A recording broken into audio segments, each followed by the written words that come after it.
Hindi rin naman daw nila pipigilan kung sakaling sumipot ang mga testigo, partikular na ang mga dating miyembro ng Philippine Marines.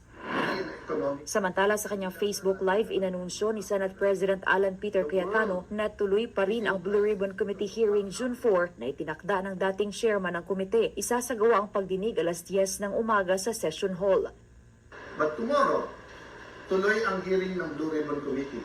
I am still the legitimate, legal, moral Senate President of the Republic of the Philippines. There is still functioning committees. We have to hear the testimonies. Pag hindi po kami pinapasok, sama-sama na po tayo outside the kulambo. Iginit ni Cayetano na kailangan ng isang independent body sa pag-iimbestiga sa kontrobersyal na flood control scandal. We need to investigate the flood control scam in a very impartial way that will be satisfactory to all our people. And we need a functioning Senate, an independent Senate.